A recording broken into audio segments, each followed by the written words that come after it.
देख रहे हैं सुदर्शन न्यूज। नमस्कार, आप देख रहे हैं सुदर्शन न्यूज। मैं हूं आपके साथ केशव कुमार। 12वीं की सीबीएसई की परीक्षाएं रद्द हो चुकी हैं। ऐसे में तकरीबन 14 लाख ऐसे कैंडिडेट्स थे या कहीं ऐसे बच्चे थे जिन्हें इस परीक्षाओं में बैठना था, और उनके भविष्य का फैसला अब कैसे होगा, क्योंकि 12वीं के बाद एक अच्छे भविष्य की नींव रखने का मौका बच्चों के पास होता है जब वो किसी भी यूनिवर्सिटी में दाखिला लेने के लिए जाते हैं। और उसके लिए सबसे महत्वपूर्ण होते हैं अंक। वो अंक जो मिलते हैं 12वीं की परीक्षाओं में, वो परीक्षाएं जो कि कहलाती है 12वीं की बोर्ड की परीक्षा या बड़े बोर्ड की परीक्षा।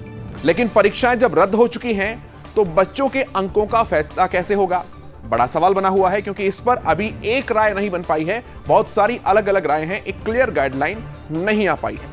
अगर बच्चों के अंक आएंगे तो क्या बच्चे उससे संतुष्ट होंगे? बच्चों को ऐसा तो नहीं लगेगा कि 3 सालों का या 2 सालों का जब एक सबमेटिव असेसमेंट का या फॉर्मेटिव असेसमेंट का जब एक एवरेज निकाला जाएगा, औसतन निकाली जाएगी उसकी, तो कहीं वो एक अन्याय तो नहीं लगेगा? क्या सभी बच्चे संतुष्ट हो पाएंगे? जो संतुष्ट नहीं हो पाएंगे उनके लिए एक ऑप्शन और भी है कि वो चाहे तो परीक्षाओं में बैठ सकते हैं हालात सामान्य होने पर। लेकिन जब वो परीक्षाओं में बैठेंगे, क्या तब तक नया एकेडमिक सेशन या नया यूनिवर्सिटी का सेशन स्टार्ट हो गया तो उसके नुकसान की भरपाई कौन करेगा?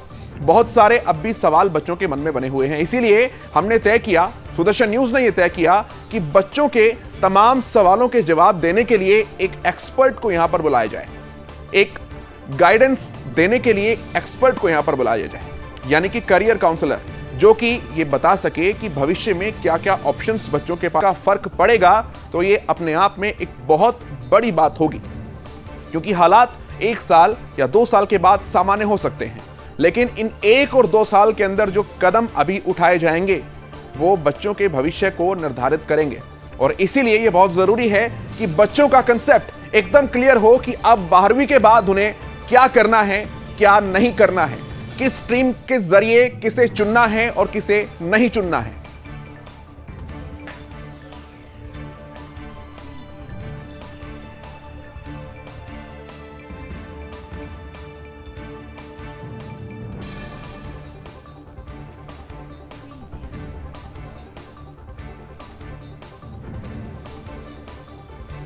चलिए बात करते हैं, करियर काउंसलर आलोक बंसल जी हमारे साथ जुड़े हैं। आलोक जी, बहुत स्वागत है आपका सुदर्शन न्यूज पर।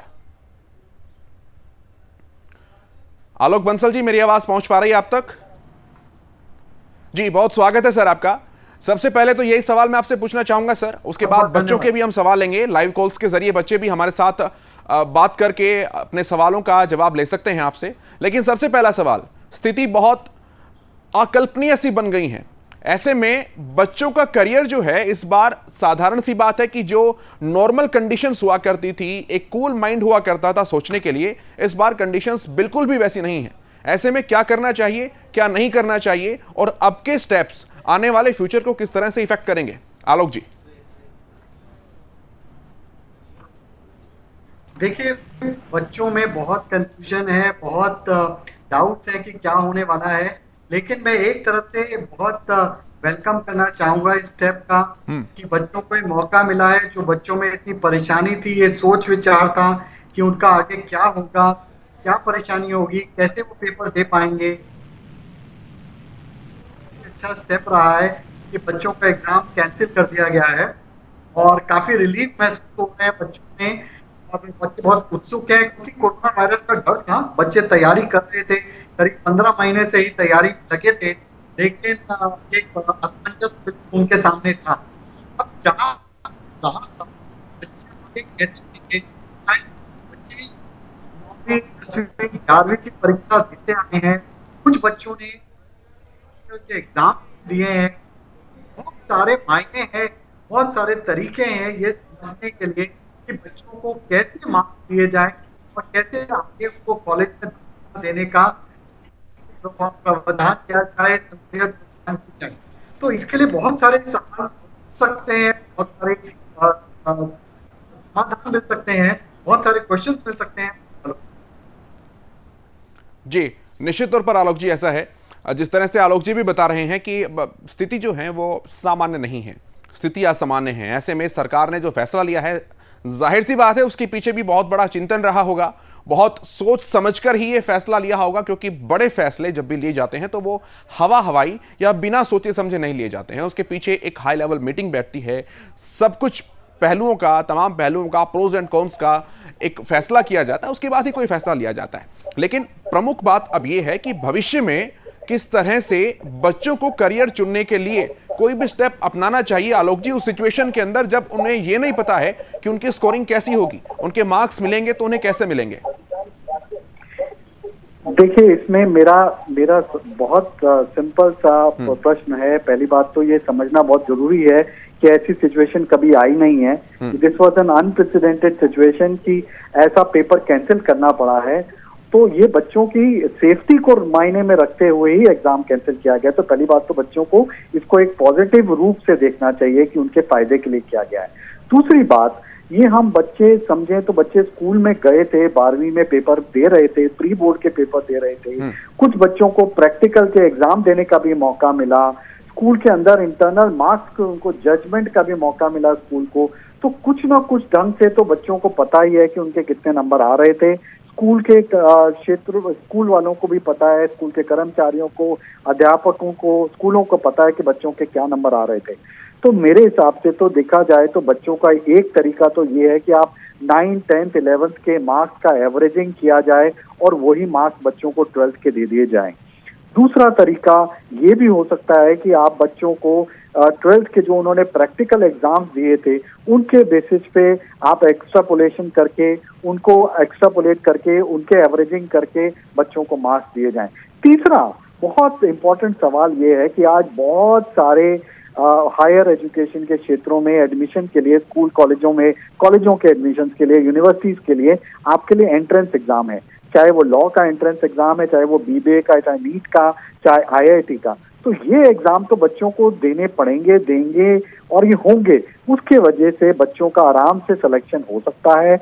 और जो यूनिवर्सिटीज डिफरेंट तरीके से उनके 12th के मार्क्स के बेसिस पे एडमिशन देती थी, आई एम श्योर वो पास्ट बैकग्राउंड के बेसिस पे, पास्ट मार्क्स को देख के ही उनको एडमिशन दे पाएंगी। तो बहुत सारे प्रावधान अवेलेबल हैं, इसमें सोच विचार करना जरूरी है, बट आई एम श्योर कि बच्चों के फायदे को देखते हुए एक जायज तरीका ही निकाला जाएगा। आलोक जी, अब कुछ बच्चे ऐसे भी होते हैं, क्योंकि ये अब सवाल जो है हमारे पास भी आते रहते हैं अलग अलग प्लेटफॉर्म से, जो मार्क्स बहुत ज़्यादा गेन नहीं कर पाते हैं लेकिन उनका इंटेलेक्ट भी और उनका आईक्यू लेवल भी काफ़ी अच्छा होता है। ऐसे बच्चे जो रिटन स्टडी कहें या रिटन एग्जाम कहें उसमें बहुत अच्छे नहीं हैं लेकिन वो क्रिएटिव बहुत ज़्यादा हैं, क्या क्या ऑप्शंस हो सकते हैं उनके लिए? देखिए, जो क्रिएटिव बच्चे हैं, मैं बोल रहा हूँ आज हर बच्चे के लिए ऑप्शन अवेलेबल है। ये बच्चों को समझना जरूरी है। आज 9,900 करियर्स बच्चों के लिए अवेलेबल हैं। कोई भी एरिया में आप आगे बढ़ सकते हैं। आपको खाना बनाना अच्छा आता है, आप उसमें तरक्की कर सकते हैं, होटल मैनेजमेंट बन सकते हैं, किसी भी एरिया में आगे जाके तरक्की कर सकते हैं। जो बच्चे क्रिएटिव हैं, कारपेंटरी करना जानते हैं, उसमें आगे बढ़ सकते हैं, इलेक्ट्रीशियन का काम करना जानते हैं, उसमें आगे बढ़ सकते हैं। हर क्षेत्र में अपॉर्चुनिटीज हैं। बच्चों को बिल्कुल भी परेशान नहीं होना चाहिए। आज किसी भी यूनिवर्सिटी में आप जाके देखें, बी वोकेशनल कोर्सेज अवेलेबल हैं। बी वोकेशनल कोर्सेज का तात्पर्य ही बच्चों को जॉब उपलब्ध कराने के लिए काबिल बनाना है। सब जगह अवेलेबल हैं, चाहे जर्नलिज्म के केस में, चाहे एयर कंडीशनिंग की बात करें, चाहे टीवी, चाहे हम लेखक की बात करें, हर अपॉर्चुनिटी अवेलेबल है बच्चों को। तो बिल्कुल निराश नहीं होना चाहिए। और यदि नंबर अच्छे नहीं भी ला पा रहे हैं और काबिलियत है, चाहे गेमिंग डेवलप करना आता है, चाहे किसी और क्षेत्र में तरक्की कर सकते हैं, तो बच्चों को परेशान नहीं होना चाहिए। ऐसी अपॉर्चुनिटीज को तलाश करना चाहिए। वोकेशनल कोर्सेज अवेलेबल हैं, उनको अपॉर्चुनिटीज को ग्रैब करना चाहिए। जी आलोक जी, कुछ सवाल भी हमारे सामने लगातार आ रहे हैं। एक प्रश्न पूछा गया है कि गवर्नमेंट सेक्टर में जाने के लिए और प्राइवेट सेक्टर में जाने के लिए किस चीज को ध्यान में रखना चाहिए, दोनों में से बेटर ऑप्शन कौन सा हो सकता है? देखिए, मैं सबसे पहले तो ये बोलना चाहूंगा कि हमें अपने लॉन्ग टर्म गोल्स को देखना चाहिए कि मुझे फ्यूचर में क्या करना है। दोनों क्षेत्र बहुत आगे तरक्की कर रहे हैं, दोनों में अपॉर्चुनिटीज अवेलेबल हैं। मुझे अपनी पर्सनालिटी, फिटमेंट, अपना एप्टीट्यूड, अपनी एबिलिटी को भी देखना चाहिए। सरकारी क्षेत्र में अलग अलग तरीके से काम किया जाता है। आपको एक स्ट्रक्चर्ड प्रोसेस तरीके से काम करते हैं। आपका एक दायरा बंधा होता है, उसमें आपको काम करना जरूरी है और आपको जन कल्याण के हिसाब से आपको काम करना है। तो यदि आपका ये इच्छा है तो आप अपॉर्चुनिटीज पा सकते हैं सरकारी क्षेत्र में, चाहे वो बैंक है, चाहे वो फार्मास्यूटिकल सेक्टर है, चाहे वो टीचिंग लाइन है, चाहे वो सिविल सर्विसेज टाइप की बात करें, चाहे स्टाफ सिलेक्शन की बात करें, तो अपॉर्चुनिटीज अवेलेबल हैं। प्राइवेट क्षेत्र में हम देखना चाहें तो हर तरफ से अपॉर्चुनिटीज अवेलेबल हैं। हम बात करते हैं स्किलिंग इंडिया की बात करते हैं, हम मेक इन इंडिया की बात करते हैं, हम देखते हैं ITES सेक्टर कितनी तरक्की कर रहा है, बैंकिंग सेक्टर कितनी तरक्की कर रहा है, स्टार्टअप के क्षेत्र में जाके हम काम करें तो देख रहे हैं, हम स्विगी और जोमैटो को देखते हैं, हम बाकी स्टार्टअप्स को देखते हैं, तो दोनों तरफ से अपॉर्चुनिटीज अवेलेबल हैं। मुझे अपने को अपना मूल्यांकन करना जरूरी है, अपने को समझना जरूरी है, जिस क्षेत्र में मैं ज्यादा कंट्रीब्यूट कर पाऊं और आगे बढ़ पाऊं, उस क्षेत्र को मुझे एम्ब्रेस करना चाहिए और उसमें जाना चाहिए। और ये भी है, हमारे सामने आया है सुजाता नाम की विद्यार्थी है 12वीं क्लास की। उनका ये सवाल पूछना है, इस बात की क्या गारंटी है कि एक अच्छी यूनिवर्सिटी में जाकर अगर हम ग्रेजुएशन में अच्छे मार्क्स ले भी लेते हैं तो हमें एक अच्छी जॉब मिल जाएगी जिसके लिए मैं काबिलियत रखती हूँ, वो कैसे मिलेगी? देखिए, किसी भी चीज की कोई गारंटी नहीं है। ये बिल्कुल एक डायनामिक वर्ड है जिसमें हर समय आपको कोशिश करते रहना है। अच्छे नंबर लाने का मतलब है कि आप जो काम कर रहे हैं उसमें दिल लगा के काम कर रहे हैं। आप ज्योग्राफी में अच्छे नंबर लाते हैं तो इसका मतलब आपको ज्योग्राफी का सब्जेक्ट पसंद है। आप साइंस में अच्छे नंबर लाते हैं तो इसका मतलब आपको साइंस का सब्जेक्ट पसंद है और आप अच्छा परफॉर्म कर पा रहे हैं।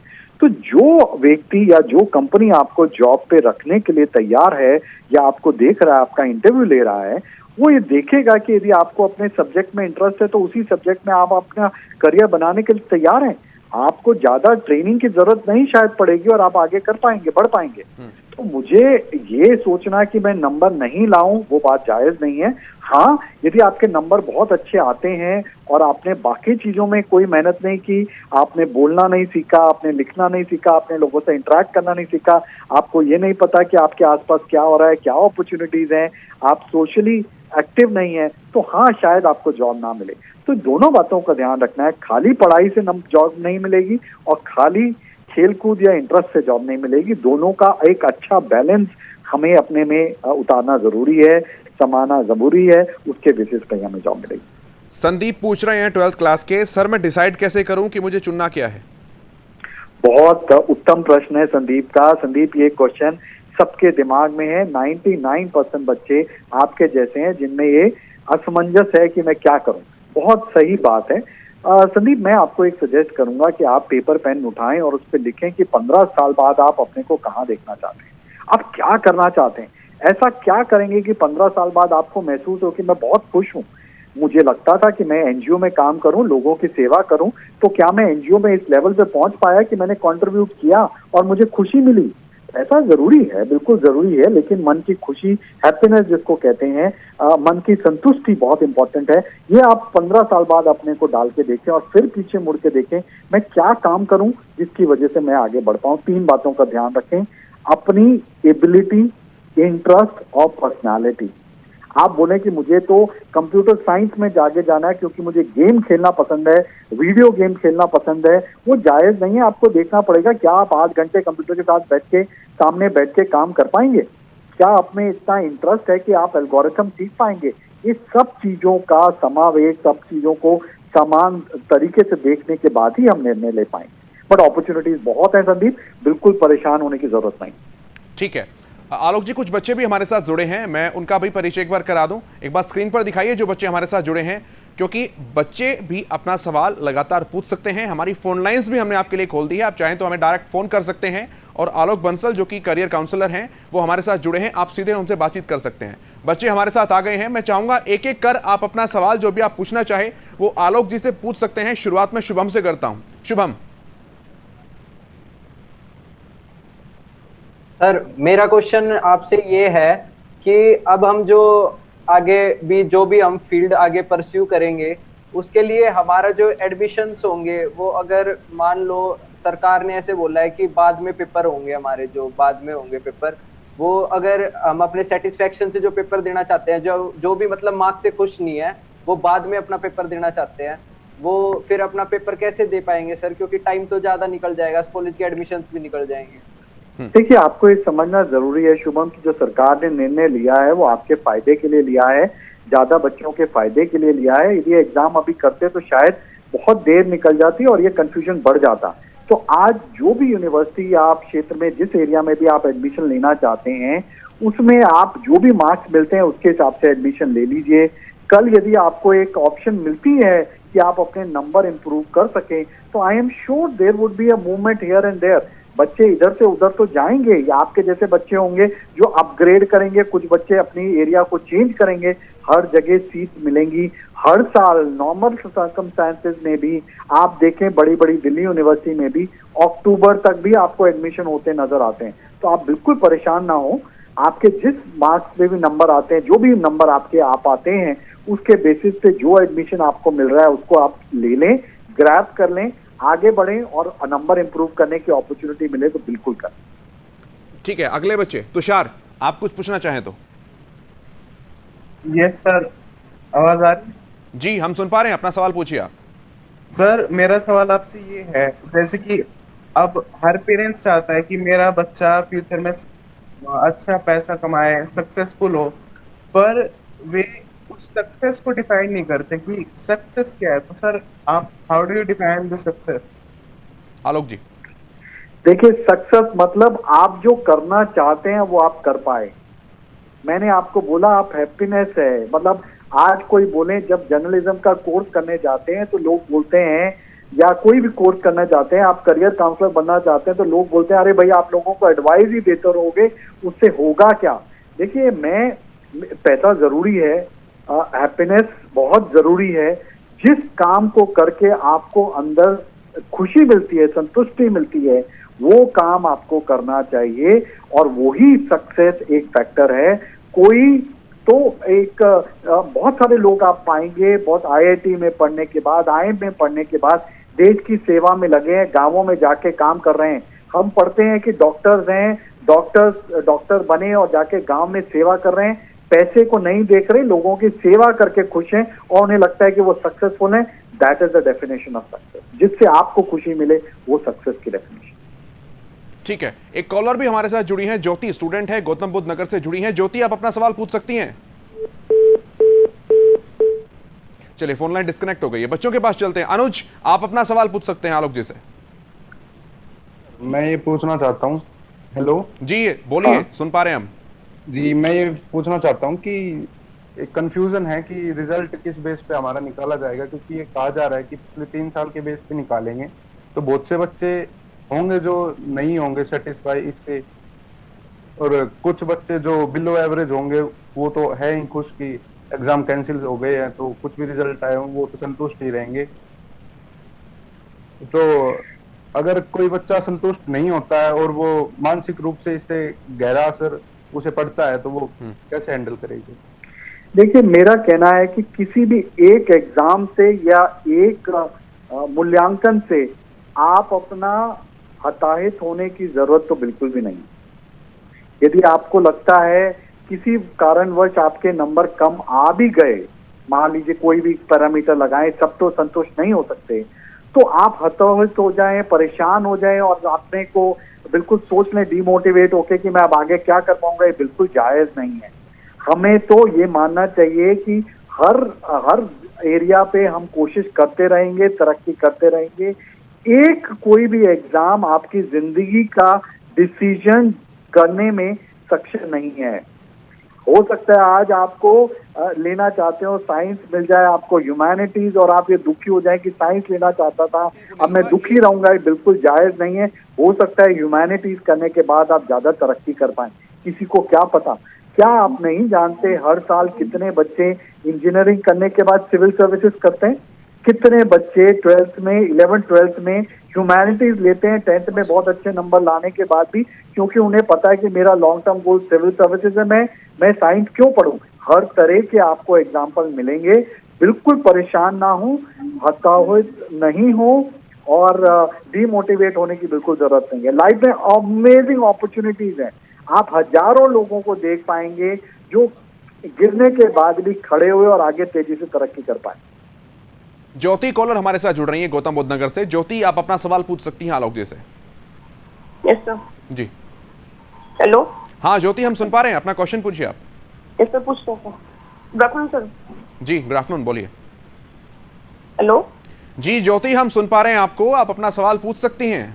सर, ये पूछना चाहते हैं कि हम 12 जैसे हमने 12 करी है कोरोना इसमें पैंडेमिक में, आगे अगर हम कुछ भी करेंगे तो ये टैगलाइन आ जाएगी कि ये तो कोरोना पैंडेमिक में बच्चे पास हुए वाले बच्चे हैं ये, तो इस टैगलाइन के क्या करें? देखिए, ये टैगलाइन तो हर बच्चे के साथ है, मेरे ख्याल से पूरे विश्व में हर बिल्कुल। बच्चा, हर आदमी इससे इफेक्टेड है। ऐसा नहीं है कि भाई मैं दिल्ली में रहता हूँ और मैं बच गया और आप मान लीजिए मुजफ्फरनगर में रहती हैं और आप नहीं, ऐसा बिल्कुल भी नहीं है। पूरे विश्व में हर यूनिवर्सिटी का बच्चा, हर कंपनी का एम्प्लॉय, हर नागरिक, हर आदमी इससे इफेक्टेड है। तो ये तो एक ब्लिप है हमारी जिंदगी के अंदर, इसको पूरा करने के लिए कोई मेहनत करने की जरूरत नहीं है, सोचना इसमें बिल्कुल जरूरत नहीं है। इस सबके साथ पूरी जिंदगी रहेगा, लेकिन इससे आपको कोई नुकसान नहीं होने वाला। जी, स्काइप के जरिए भी कुछ बच्चे हमारे साथ जुड़ने का लगातार प्रयास कर रहे हैं और भी बहुत सारे बच्चे हमारे साथ हैं। प्रियांशु के पास मैं अब आता हूं। प्रियांशु, अपना सवाल आप पूछ सकते हैं। कैंसिल कर चुके हैं गवर्नमेंट, तो जो अब नीट के पेपर होंगे तो उनका क्या शेड्यूल रहेगा, उनका सिलेबस के बारे में हमको कब नॉलेज मिलेगी? देखिए ये बहुत बड़ा फैसला जो कल आया है, ये बहुत बड़ा फैसला था, इतना आसान फैसला तो नहीं था। हर तरीके से अलग अलग तरह की आवाजें आ रही थी, बच्चों की तरफ से भी, कुछ बच्चे खुश हैं, कुछ दुखी भी हैं।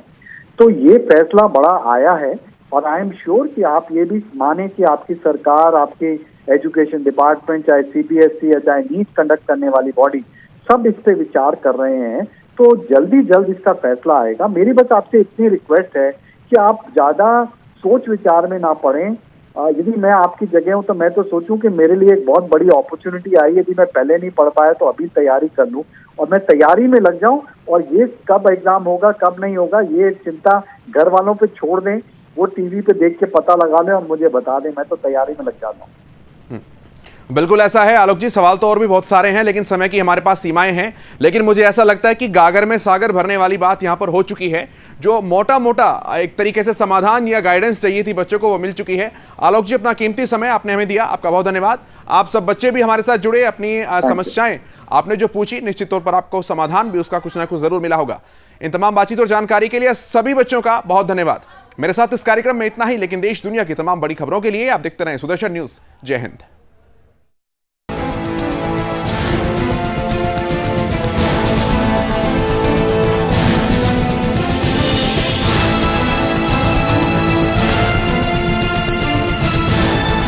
आप देख रहे हैं सुदर्शन न्यूज।